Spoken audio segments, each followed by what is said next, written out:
অসম্ভব ধরনের কঠিন একটা পরীক্ষা দিয়ে খুব ভালোভাবে পরীক্ষাটা ভালো করে দেওয়ার চেষ্টা করেও হঠাৎ একদিন শুনলে খবরের কাগজে কোয়েশ্চেন লিক হয়ে গেছে।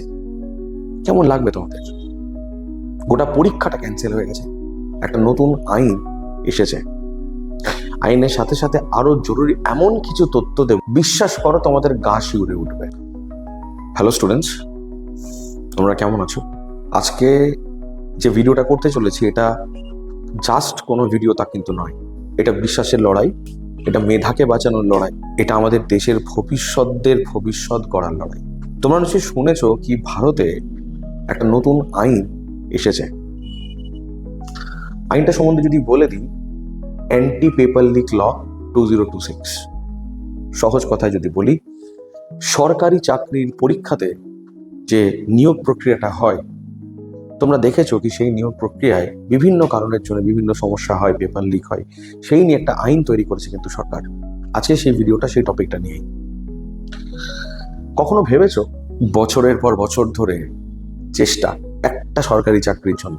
আমাদের দেশে সরকারি চাকরিটা কিন্তু শুধু একটা জব নয়, আমাদের দেশে সরকারি চাকরি পাওয়া মানে একটা মুক্তি, মোক্ষ পাওয়া, নির্বাণ পাওয়া। গোটা পরিবার তাকিয়ে থাকে, গোটা পরিবারটা তাকিয়ে থাকে কি যদি ছেলে বা মেয়েটা পাশ করে পরিবারটা বেঁচে যাবে। আমাদের দেশে চাকরি কিন্তু শুধু মাস গেলে কিছু পয়সা তা কিন্তু নয়। বছরের পর বছর ধরে কারো একটা বাড়িতে মেসে বা কোথাও পড়ে থেকে কষ্ট করে পড়াশোনা করা, না খেয়ে থাকা, ঠিকঠাক ভাবে খেতে না পাওয়া, পিঠে ব্যাগ নিয়ে রোদে বৃষ্টিতে ঝড়ে দৌড়ে বেড়ানো, হাজার হাজার মানুষের লাঞ্ছনা অপমান সহ্য করা, বিভিন্ন প্রশ্ন শুনে কিরে এখন কি করছিস চুপ করে থাকা, নিজের সমস্ত সম্পর্কগুলো ছিন্ন করে একটা যুদ্ধ করা। খুব সাহসী না হলে কেউ করতে পারে না এটা।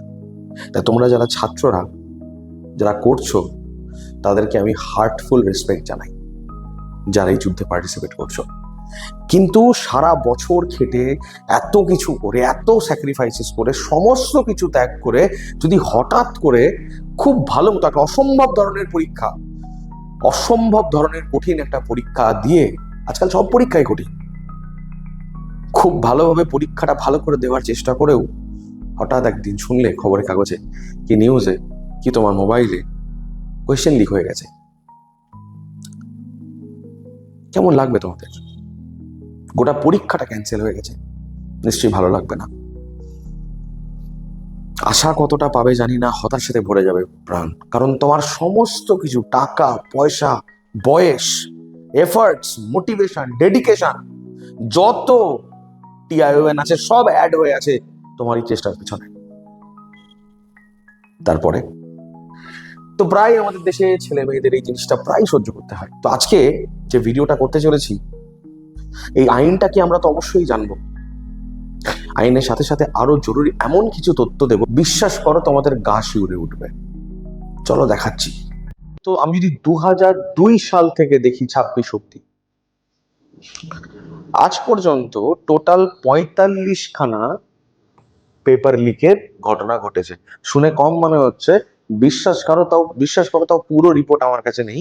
45 রেকর্ডেড ইভেন্ট আছে এবং তার ভিতরে তোমাকে একটা কথা বলে দিই, 27খানা সরকারি পরীক্ষাতে ঘটেছে, 28খানা এন্ট্রান্স বোর্ডের এক্সামে ঘটেছে। 3.86 স্টুডেন্টস, প্রায় 4 কোটি স্টুডেন্ট এফেক্টেড হয়েছে। এদের প্রত্যেকের পরীক্ষা, সমস্ত পরীক্ষা মিলিয়ে প্রায় 183 দিন পিছিয়ে গেছে, ডিলে হয়েছে টোটাল এক্সামিনেশন। কারো কারো তো বয়স চলে গেছে, কিন্তু মামলা মাত্র 1658খানা অ্যারেস্ট, তার ভেতর 925খানা চার্জশিট ফাইল, আর কনভিকশন মানে দোষী সাব্যস্ত 2টো কেস মাত্র দেখা গেছে, মাত্র 2টো কেস। আর আমাদের রাজ্য তো 1 নম্বরে এই ঘটনায়, এই পেপার লিকস এন্ড করাপশন নিয়ে। এইবার ঘটনা এটা যে এই ক্রাইসিসটা কেন তৈরি হলো, কেন পেপার লিকস স্টার্ট হলো ভারতবর্ষে হওয়া, এটা জানা খুব দরকার আছে। না হলে তোমরা এই পেপার লিকের আইনটাই বুঝতে পারবে না। কারণ সমস্যাটা যদি না জানো, সমাধানটা বুঝতে পারবে। আমাদের এই পরীক্ষা সেক্টরে এক ধরনের পেপার লিক মাফিয়া বলে একটা গ্রুপ হয়, এদের কাজ হচ্ছে বিভিন্নভাবে পরীক্ষা হওয়ার আগে কোনোভাবে কোয়েশ্চেন লিক করা এবং সেখান থেকে প্রচুর টাকা ইনকাম করে, বিভিন্নভাবে করে। আমি তোমাকে একটা প্যাটার্ন দেখাচ্ছি, প্যাটার্নটা দেখলে বুঝতে পারবে যে কি কিভাবে হয়। 1 নম্বর, প্রথম কথা হচ্ছে যে এরা ভেতরকার কেউ, কমিশনের কেউ, এজেন্সির কেউ, ভেতরকার কাউকে এরা কিন্তু প্রচুর পরিমাণ ঘুষ দেয় যে রাজি হয় কোয়েশ্চেনটা লিক করতে।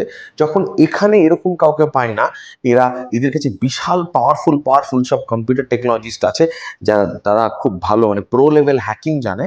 এরা কখনো সার্ভার হ্যাক করে, কখনো ফেক এক্সামিনেশন সেন্টার বানায়, কখনো ইম্পারসেটাস মানে ওর মতো দেখতে কাউকে বা ওকে সাজিয়ে ওই রকম লুকস নিয়ে অ্যাডমিট কার্ড অল্টার করে ম্যানিপুলেট করে পরীক্ষা দিতে পাঠাচ্ছে। এইরকম করে কখনো ওএমআর ম্যানিপুলেট করছে, কখনো আনসার শিট ম্যানিপুলেট করছে। আর যদি এটা অ্যাডমিনিস্ট্রেটিভ লেভেল থেকে হয়, নেতা মন্ত্রীরাও যদি জড়িয়ে থাকে, তাহলে রেজাল্টও ম্যানিপুলেট হয়ে যাচ্ছে। আমরা দেখেছি বেশ কিছু বছরে পশ্চিমবাংলায় কি রেজাল্ট, যারা ডিজার্ভিং ক্যান্ডিডেট তাদের নামই নেই মেরিট লিস্টে। তো এটা একটা বিশাল বড় একটা চক্র এবং হিউজ হিউজ টাকার বিজনেস।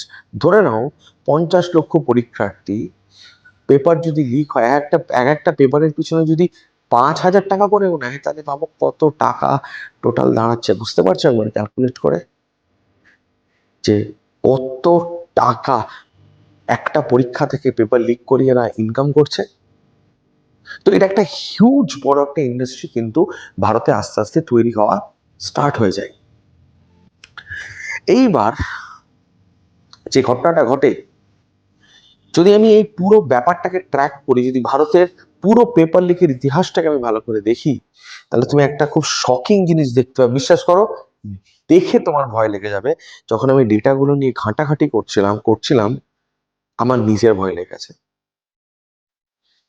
এখন অব্দি 2002 সাল থেকে যদি ধরো, 2002, 3, 4, 5, 6, 7, 8, 9, 10, 11, 12, 13, 14 প্রত্যেক বছর প্রত্যেক বছর কোনো না কোনো পরীক্ষা কোনো না কোনো স্টেটে, সব স্টেটে তুমি যে কোনো ইউপি, হরিয়ানা, রাজস্থান, মধ্যপ্রদেশ, পাঞ্জাব, বিহার, বেঙ্গল, তেলেঙ্গানা, কোথায় নেই, আমি কোন স্টেটের নাম বলবো না, সমস্ত স্টেটে সব জায়গাতে আমি লিস্টটা যদি ধরে ধরে পড়ি কোন কোন পরীক্ষা কি কি লিক করি, ফালতু ভিডিওটা বিশাল বড় হয়ে যাবে। বিশ্বাস করো, আমি তোমাকে একটা ম্যাপ দেখাই বরঞ্চ আরো ভালো বুঝতে পারবে।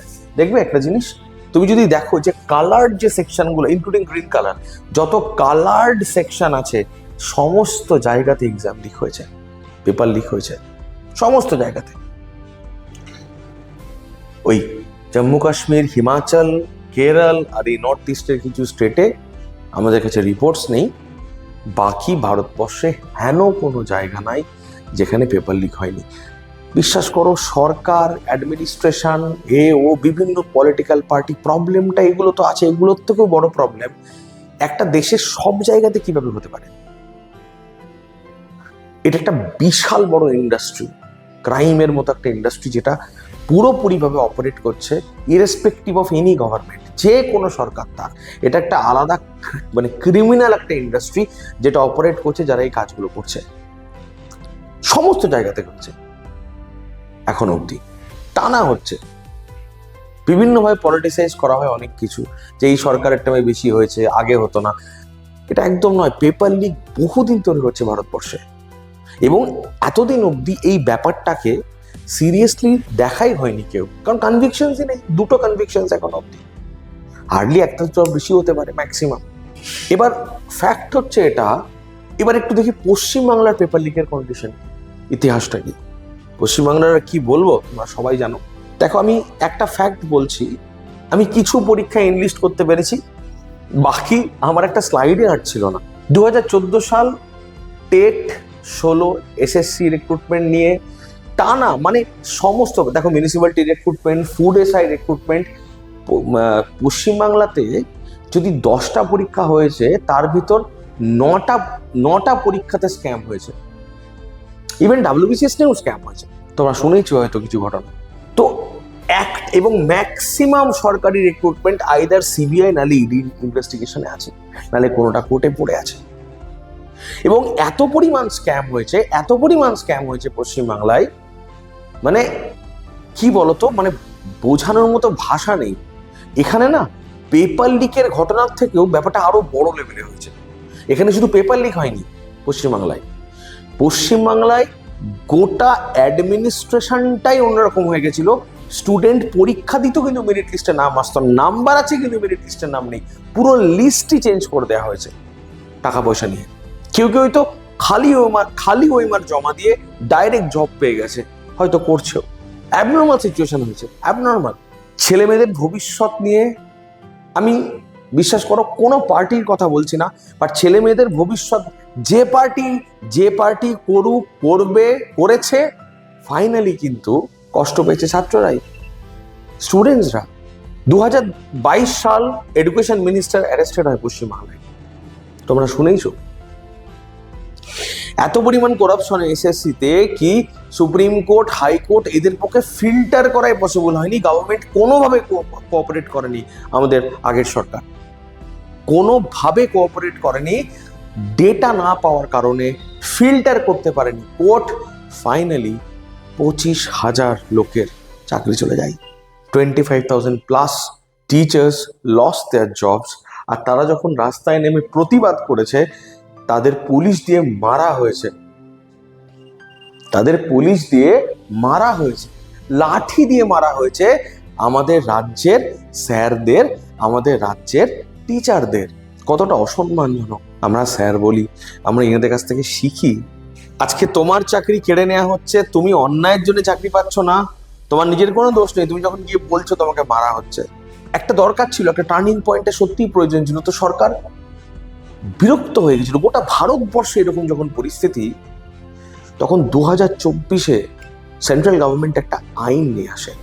2024-এ যখন নিট 2024-এর পেপার লিক হয় আন্ডার গ্রাজুয়েটের, তখন সেন্ট্রাল গভর্নমেন্ট প্রথমবার একটা আইন নিয়ে আসে, এবং আইনটা হচ্ছে public examinations prevention on unfair means act 2024, সরকারি নিয়োগ পরীক্ষার অসৎ ব্যয় প্রতিরোধ আইন 2024।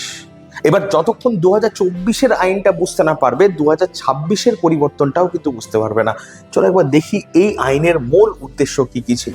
দেখো, মূল উদ্দেশ্য ছিল কোশ্চেন পেপার লিক প্রতিরোধ করা, সাংগঠনিক যে জালিয়াতি, অর্গানাইজড ক্রাইম, যে পেপার মাফিয়ারা যে কাজগুলো করছে সেগুলোকে আটকানো,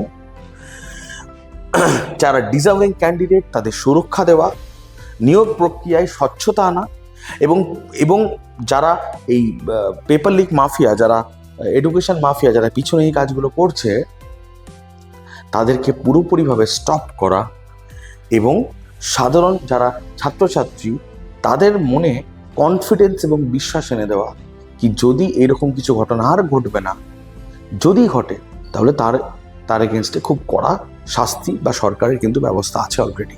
কারণ এটা একদম সত্যি কথা কি আজকে ছাত্ররা যদি এটা জেনে বসে থাকে যে আমি যতই পড়াশোনা করি পরীক্ষার কোশ্চেন পেপার ঠিক লিক হবে, আমি চেষ্টা করেও পারবো না, তাহলে স্টুডেন্টসরা তো পরীক্ষাই দেবে না, পড়াশোনাই করবে না, দেশ তো এমনিই শেষ হয়ে যাবে। এটা শুধু আইন ছিল না, এটা শুধু ছাত্রদের বিশ্বাস বা মনোবল রক্ষা করা ছিল না, এটা দেশকে বাঁচানোর জন্য একটা আইন তৈরি করা হয়। কারণ দেশের ভবিষ্যৎ, দেশের ইউথস। তারপরে যেটা দেখা যায়, এই আইনের আওতায় বেশ কিছু পরীক্ষাকে সুরক্ষিত করা হয়। চলো একবার দেখিনি কোন কোন পরীক্ষা এই আইনের আওতায় আছে, এবং সেই পরীক্ষাগুলিতে যদি কোয়েশ্চেন লিক হয় তাহলে তার বিনিময়ে কি কি শাস্তির ব্যবস্থা করা আছে। 1 নম্বর যদি বলো ইউপিএসসি।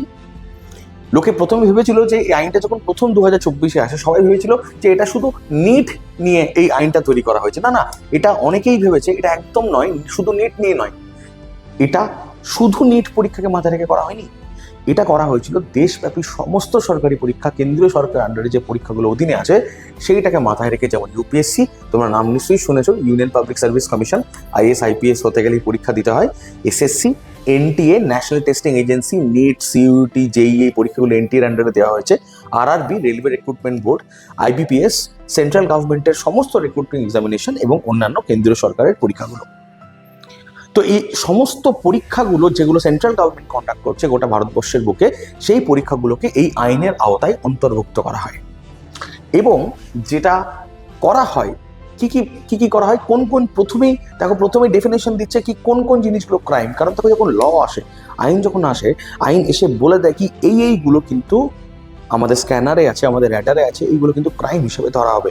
যেমন question paper leak, digital crime, server hack করা, ডেটাবেস ট্যাম্পারিং করা, যদি ক্যান্ডিডেট ইম্পারসনেশন অর্থাৎ অন্য ক্যান্ডিডেটের জায়গায় অন্য কাউকে দিয়ে পরীক্ষা দেওয়ানো করানো, এক্সামিনেশন রেকর্ড ম্যানিপুলেট করা, ওএমআর শিট ট্যাম্পার করা, ওএমআর শিট চেঞ্জ করা, ফেক এক্সামিনেশন, ভুয়ো পরীক্ষা কেন্দ্র, ভুয়ো অ্যাডমিট কার্ড ইস্যু করা, এবং বিভিন্ন এক্সামিনেশনে ফ্রড করা বা পরীক্ষাকে ইনফ্লুয়েন্স করার চেষ্টা করা, ডাইরেক্টলি অর ইনডাইরেক্টলি রেজাল্টকে ইনফ্লুয়েন্স করার বিভিন্ন অসৎ উপায়। তো এইগুলোকে ডিফাইন করা হয় কি এগুলো যদি কেউ করে বা কোনো এজেন্সি যদি করে, তাহলে কিন্তু এই public examination prevention of unfair means act 2024 আন্ডারে কিন্তু সে পানিশেবল হবে, শাস্তি পাবে। এবং যেটা বলা হয় সেটা হচ্ছে মিনিমাম 3 থেকে 5 বছরের কারাদণ্ড থাকবে এবং ফাইন থাকবে মোটামুটি 10 লাখ অবধি, ম্যাক্সিমাম সেটা 10 বছর হতে পারে এবং 1 কোটি টাকা অবধি ম্যাক্সিমাম ফাইন যেতে পারে। এই পানিশমেন্ট কিন্তু করে দেওয়া হয় সেই আইনের আন্ডারে। কিন্তু সরকার প্রথম দিন যেটা বুঝতে পারেনি সেটা হচ্ছে যে এই 10 লাখ টাকাটা বা 1 কোটি টাকাটা কিছুই না এডুকেশন মাফিয়াদের কাছে, কিছুই না। কারণ তোমাকে বলছি 2024 এই আইনটা আসার ঠিক পর মানে আইনটা এসে কোনো এফেক্টই আসেনি। আইনটা আসার পরও কিন্তু পেপার লিক বন্ধ হয়নি। দুটো মেন কারণ ছিল নেওয়া বন্ধ হওয়ার। একটা হচ্ছে আমাদের জাস্টিস সিস্টেম খুব স্লো, মানে খুব দেরিতে আমাদের ন্যায় বিচার যে ব্যবস্থাটা খুব লেটে হয়। আজকে কেস ফাইল হলো 6 মাস পর, 1 বছর পর ডেট দিল। তো স্টুডেন্ট কি 2 বছর ধরে বসে থাকবে? 2 বছর ধরে বসে থাকবে? সে বয়স পেরিয়ে বুড়ো হয়ে যাবে, সে ততদিন ওয়েট করবে তার রেজাল্টের জন্য। এটা তো বলে 1 নম্বর এটার ফায়দা নিয়েছে এই পেপার লিক মাফিয়ারা। সেকেন্ড আর একটা কি করেছে, ইনসাফিসিয়েন্ট ডিটারেন্স বা অপর্যাপ্ত প্রতিরোধ। অর্থাৎ এটার মানে কি, ফাইন যেটা দাঁড়াচ্ছে বলছে 10 লাখ টাকা ফাইন, 1 কোটি টাকা ও দিয়ে দেবো, কোনো ব্যাপার না। ওর থেকে 100 গুণ বেশি টাকা আসবে কোশ্চেন লিক করিয়ে, 1 কোটি টাকা দেওয়া কোনো ব্যাপার না, দিয়ে দেবো, ফাইনটা গায়েই লাগেনি কারণ। তো যখন এই ঘটনার পর আবার 2026 নিটের পেপার লিক হয়, মানুষ আর কতদিন সহ্য করবে? এই ছেলেমেয়েগুলোর কি হবে? দেখো, একা না, শুধু সরকার কাউকে আমি দোষ দিচ্ছি, এ দায়ী ও দায়ী, তাই সবাই। যখন কোয়েশ্চেন পেপারটা যে কিনছে সেও তো দায়ী।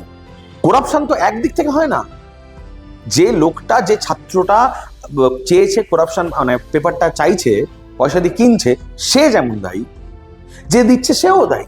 এবং 2026 আবার নিটের পেপার লিক হয়। তোমরা নিশ্চয়ই শুনেছো যে বিশাল পরিমাণ প্রোটেস্ট, সোনাম ওয়াংচুক এবং আরো অনেকেরাই দিল্লির জান্তার মান্তারে করা স্টার্ট করে, এবং সেই প্রোটেস্টটা অনেকটা পলিটিক্যালও হয়েছিল। বিভিন্ন political party, ruling party, opposition party, ও হাবি জাবি। আমার এগুলোতে একদমই ইন্টারেস্ট নেই অনেস্টলি বলতে গেলে কি। বাট দেখো, একটা কথা সত্যি, সমস্যা সত্যিই হয়েছিল, পেপার লিক তো হয়েছে। আর যদিও সেটা পরে অনেক কন্ট্রোভার্সি হয়, অনেক দিকে অনেক কিছু টার্न अप নাই, मेरे को इस चीज में जाना ही नहीं है, ना इंटरेस्ट है। मगर मुद्दे की बात यह है सर, बच्चों को बहुत दिक्कत हुआ, there is no doubt about it, there is no doubt about it. তারপরে গভর্নমেন্ট ডিসাইড করে অনেক হয়েছে, এইবার সরকার আসল পরিবর্তন করে, স্ট্রিক্ট অ্যাকশন নাই, স্ট্রিক্ট অ্যাকশন নাই। এডুকেশন মিনিস্টার রিজাইন করে। এবং তোমাদের একটা ইনফরমেশন দিই, এই 2024 আইনটাকে অ্যামেন্ড করা হয় এবং এতে আনা হয় আমূল পরিবর্তন, আনবিলিভেবল চেঞ্জ আনা হয়, আনবিলিভেবল চেঞ্জ। চলো এবার দেখি আইনটা কি। প্রথম কথা, একদম প্রথমে দেখো, যে ফাইনটা আগে 3 থেকে 5 বছর ছিল, সেই ফাইনটা 10 বছর করা হয়। অর্থাৎ এখানে এটাকে আরো ভালো করে বুঝতে গেলে এটাকে 3টে ক্যাটাগরিতে তোমরা ভাগ করো।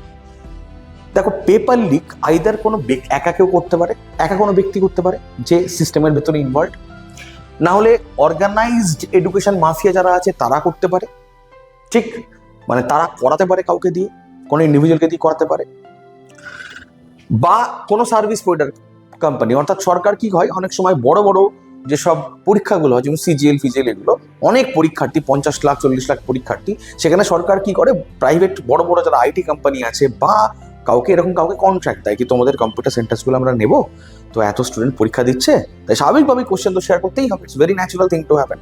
তাদেরকে মানে কিছু জিনিসের অ্যাক্সেস আমাকে দিতেই হবে। তো সার্ভিস প্রোভাইডার, এরা হচ্ছে সার্ভিস প্রোভাইডার। তো লিক যে কোনো জায়গা থেকে হতে পারে। যদি কোনো ব্যক্তি ইন্ডিভিজুয়াল লিক করে, এখন মিনিমাম 5 থেকে 10 বছরের শাস্তি হবে মিনিমাম, এবং ফাইন 50 লাখ টাকা ফাইন, যেটা মাত্র 10 লাখ ছিল আগে। যদি কোনো অর্গানাইজড ক্রাইম মাফিয়া বা কোনো অর্গানাইজেশন বা কোনো গ্রুপ এটার পিছনে ইনভলভ থাকে, তাহলে মিনিমাম 7 বছর শাস্তি হবে, এবং যে ফাইনটা 1 কোটি টাকা ছিল সেটা বাড়িয়ে 10 কোটি টাকা করা হবে, 10 crores। এবং যারা সার্ভিস প্রোভাইডার যে কোম্পানিগুলো আছে তাদের ক্ষেত্রে যেটা 1 কোটি টাকা ফাইন ছিল সেটা 5 কোটি হলো, এবং 8 বছরের ব্যান। এই জিনিসটা আগে ছিল না, আগে ব্যানের কোনো প্রভিশনই ছিল না। 8 বছর সেন্ট্রাল গভর্নমেন্টের কাছ থেকে কোনো এক্সামিনেশনের কোনো রকম কন্ট্রাক্ট তোমরা পাবে না। শুধু এটা করে যে থেমে গেছে তা নয়, তোমাকে আমি আরেকটা জিনিস বলেছিলাম যে এক তো টাকাটা ইস্যু ছিল, আর একটা ছিল স্লো জাস্টিস। তুমি দেখবে যে আর একটা কি কাণ্ড করে, দেখাচ্ছি তোমাদের। ইনভেস্টিগেশন 60 দিনের ভিতর কমপ্লিট হবে, 60 ডেজের ভিতর কমপ্লিট হবে, এবং তোমার টোটাল কেসটা মানে অ্যাডজুকেট হয়ে হিয়ারিং হয়ে টোটাল কেসটা ফাইল হওয়ার ঠিক 90 দিন অর্থাৎ 3 মাসের মাথায় কেস ক্লোজ হয়ে যাবে, যা শাস্তি দেওয়া হয়ে যাবে। সরকার ডেডিকেটেড ভাবে ফাস্ট ট্র্যাক কোর্ট ওপেন করছে শুধুমাত্র এই ধরনের ক্রাইমসগুলোকে ফাস্ট প্রসেসিং করতে, যাতে বছরের বছর পড়ে না থাকে। অর্থাৎ কেস ফাইল হওয়ার 90 দিনের ভেতরে যারা শাস্তি পাওয়ার তারা পেয়ে যাবে চ্যাপ্টার ক্লোজ। তো আর এই জিনিসটা কিন্তু আর পারবে না এডুকেশন মাফিয়ারা। মনে করিয়ে দিই, আরেকবার বলে দিচ্ছি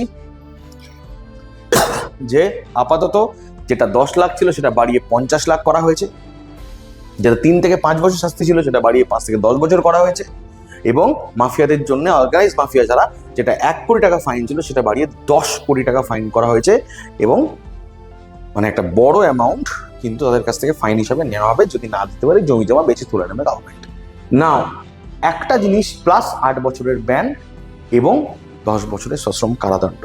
তো যথেষ্ট স্ট্রিক্ট ল, শুধু ল আনলে হবে না, লটাকে ইমপ্লিমেন্ট হওয়ার জন্য এবং তাড়াতাড়ি কেস হয়ে সলভ করার জন্যও কিন্তু ব্যবস্থা এইবার কিন্তু খুব শক্তভাবে করেছে গভর্নমেন্ট, এবং গভর্নমেন্টকে অসংখ্য ধন্যবাদ, কারণ সরকার এই কাজটা এই আইনটাকে পাশ করানোর জন্য অসংখ্য ধন্যবাদ। কারণ শক্ত আইন যদি না থাকে তাহলে কিন্তু জিনিসগুলো ঘটতে থাকবে, হাজার হাজার ছেলের ভবিষ্যৎ নষ্ট হতে থাকবে। অতএব এটা শুধু আইন নয়, এটা আমি বারবার বলছি, এটা জাস্ট একটা আইন নয়, এটা স্বপ্নে হাজার হাজার গরিব মানুষের স্বপ্নকে রক্ষা করবে এই আইন, হাজার হাজার ছেলের পরিশ্রম মেয়ের পরিশ্রমকে রক্ষা করবে এই আইন, হাজার হাজার পরিবারের চোখের জলের দাম দেবে এই আইন। খুব কষ্ট করবে স্টুডেন্টরা, আমরাও স্টুডেন্ট ছিলাম একদিন, আমাদের জীবনে একই রকম ছিল, তোমাদের জীবনে একই রকম কষ্ট। এই আইনটা তাদের বিশ্বাস রক্ষার আইন, এই আইনটা সমাজে মেধাকে বাঁচিয়ে রাখার একটা আইন।